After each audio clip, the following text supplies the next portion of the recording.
Friendship is Magic, Australia. Series 6. Episode 6. Princess Lorna's birthday.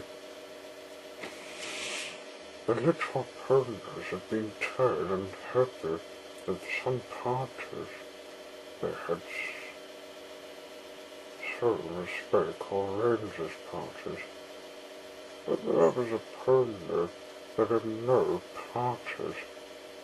This is why one day in the year 2014, Percy the small engine was visiting Sloping Main Docks to collect the apples. When he saw Princess Lorna, "Hello, Princess," said Percy. "Wasn't Fluttershy's birthday party great?" "Hello, Percy. It was, but I didn't have any parties since I was banished in the morn, to tell you the truth." "Why's that?" Lorna explained to Percy she never had any presents, and she only hides here when anyone's party comes on. That's a sad truth, I told you. Can you tell my sister this? Percy felt sorry for one of his pony friends. He promised he would tell Celestia if she can give us something. "I'll tell the little ponies this too," he said and left.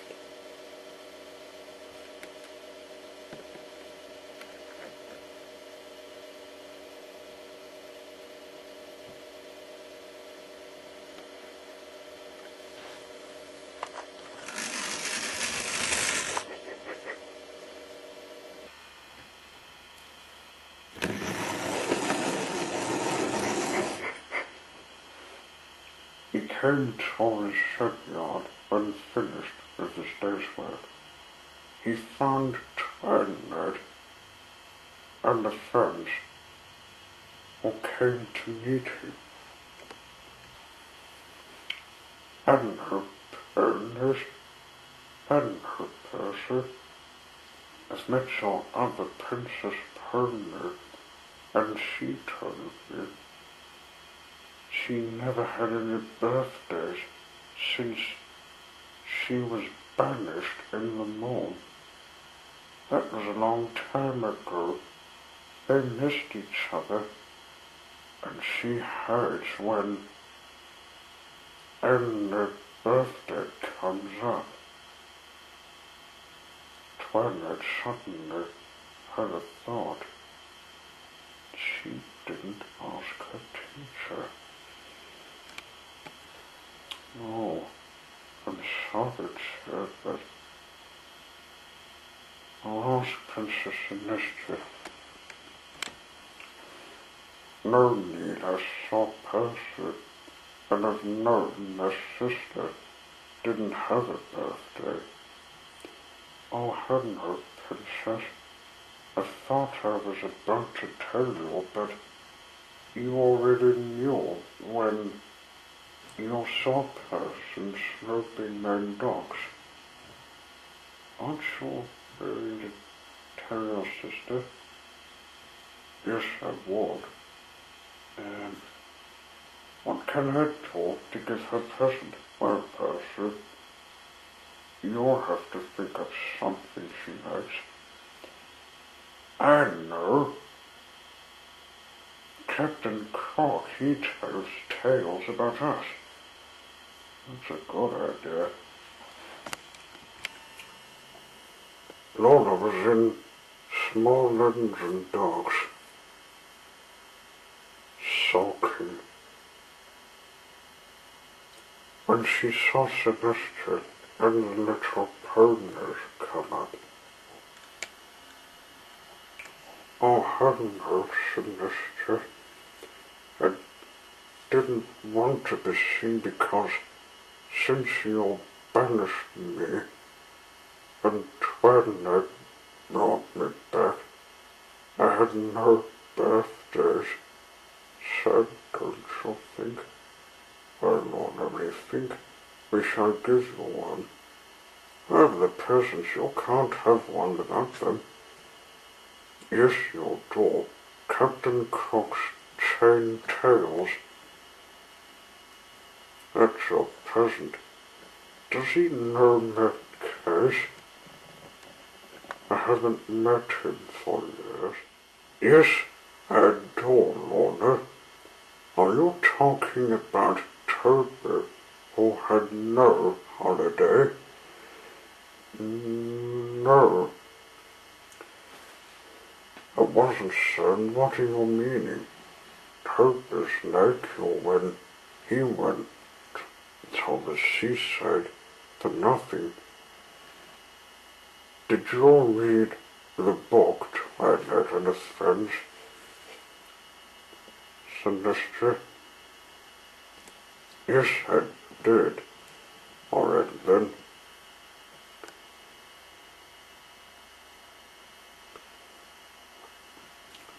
Tell us it. Very well, Lorna. Seems your sister read it.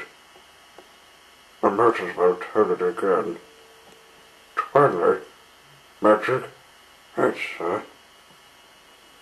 This is for your heaven's star.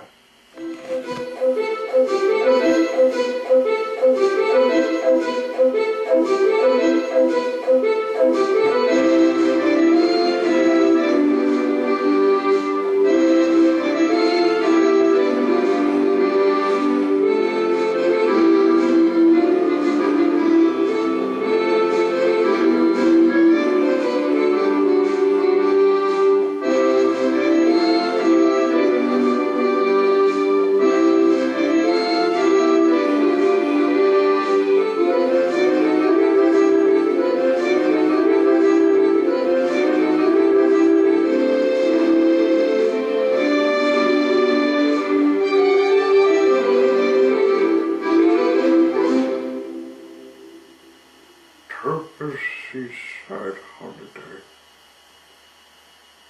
The Fat Controller first met Toby and Henrietta a long time ago, when he was on holiday in East Anglia. Later, when the line was closed, the Fat Controller heard about it and brought them to Sodor. Before that, Toby worked at a harbour with several of his brothers. The harbour had been busy and the engines were kept bustling about. But Toby never really had a chance to exercise his patience properly until he had his own line to run on. One day, Toby was resting alone in the shed of Farquhar. That morning, he'd heard Percy had been talking about the harbour at Netford. Toby remembered the old days when he had worked at a harbour too. I'm too old now to dash about like I did then, he thought. Backwards and forwards all day long between the harbour and the big station, with never any chance of a holiday. Oh, I did go to the seaside once, he remembered, for a while anyway.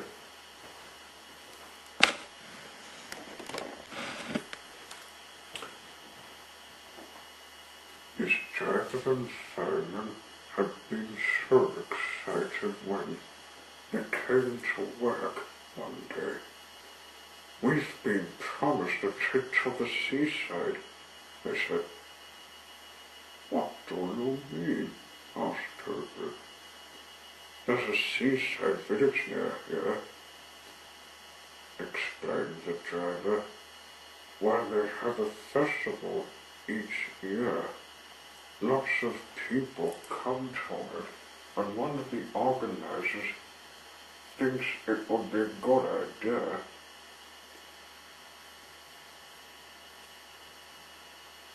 to have a display of engines at the station as an extra attraction, and your turbo ought to be one of them.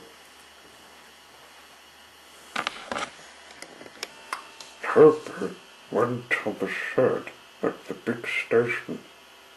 He was given new paint, a new bow, and his brass work was polished until his driver could see himself in it. You haven't looked so smart for years, he said, and nearly didn't recognize you. They set out for the junction where the branch line to the village began.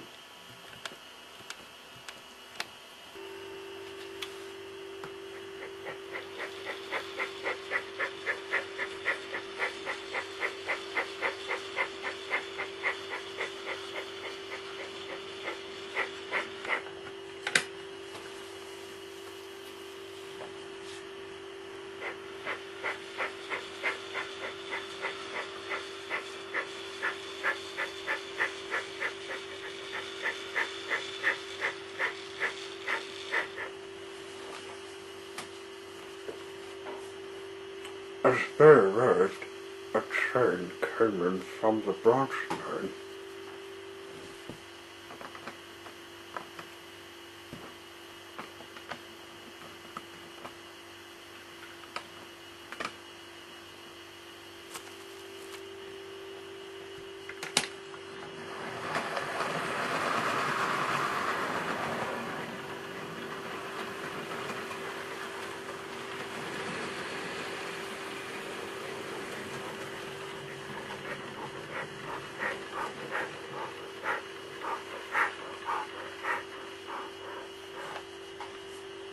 The engine was younger than Turbo, but he was dirty.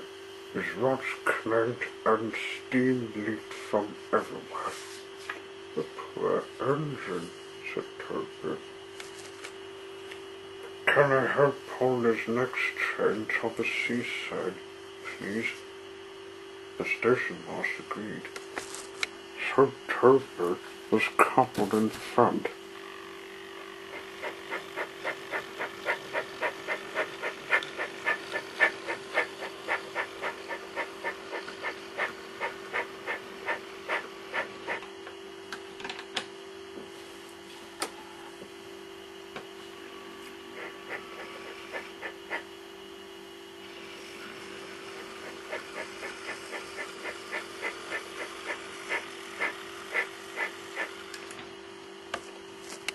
Festival time is the best time of the year, the other ensign said. Lots of extra trains and visitors. Expect you'll be able to stand on the long carriage siding.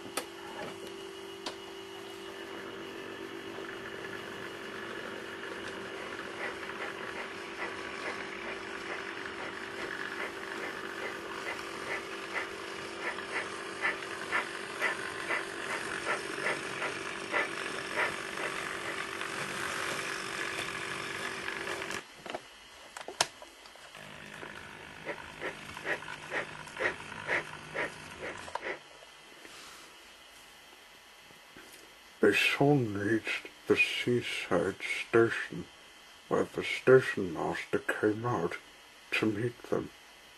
He was surprised to see Turbo. He stared frowned and then went away, shaking his head. Next day, Turbo was excited.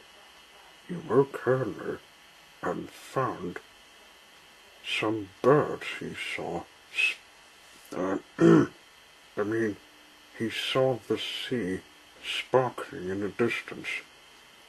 White birds wheeled and swooped overhead, making loud mewing noises. I wonder what they are, thought Toby. I must ask Majeva when he comes. But as Crow arrived, looking glum, "It's all off, Toby," his driver said. "They say there's nowhere for you to stand. But what's wrong with where I am?" "Well, Toby, I'm not in anybody's way here.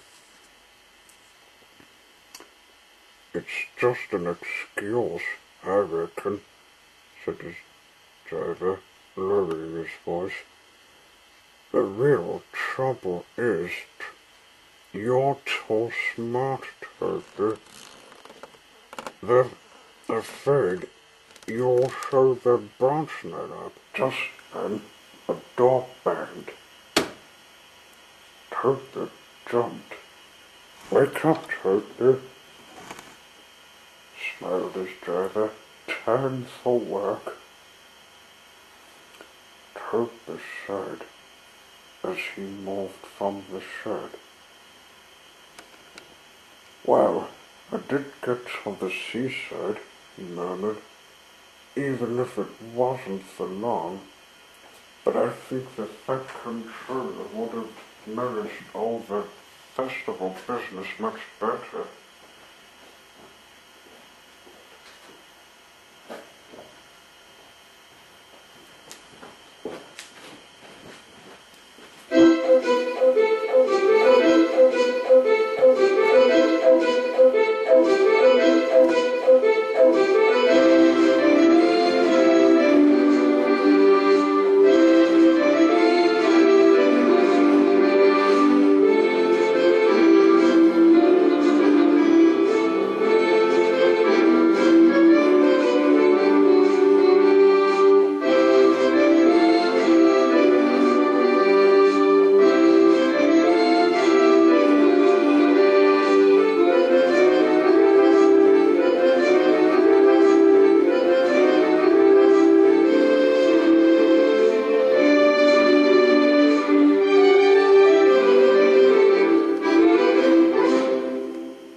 "Finkel said that was a nice gift, and knew that can get you better. We wanted to give you something else. My present is the Devonlife engine. Father, long time no see, Princess Lorna. It has been many years since you brought me to life. I came to visit your party to tell you I'm fading in the ground. My soul will be in your heart, and your sisters and the little ones. As you know, you can't keep a Devonlife thing in any life place. I have no magic either, but it's with you for always. You, my old friend, can visit me only in your head. Goodbye. It's the last of me you'll see." What a strange gift, Barry, the engine. I'd gotten live some years ago. I still remember when I'd got his body out of his grave. I knew the other gift is perfect for you. Yes, it was nice of you to give me my own party. I don't feel left out. You helped Percy with the Christmas delivery. That one I remember. Yes, I do. That's when I gave out the gifts. Yes, you did, Princess. We have to give each other things we like. So Twilight.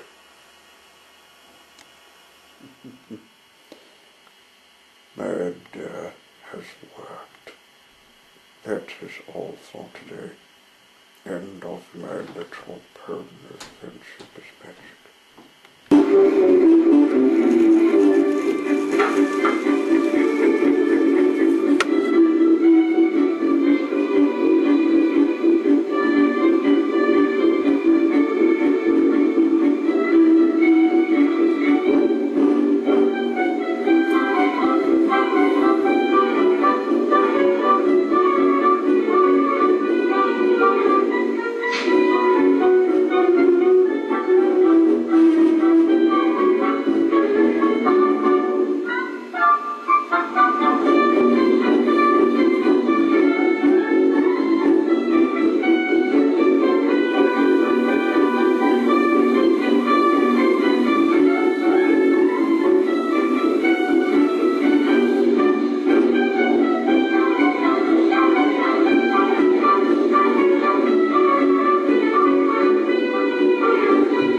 I hope you have enjoyed the series Heaven's Death.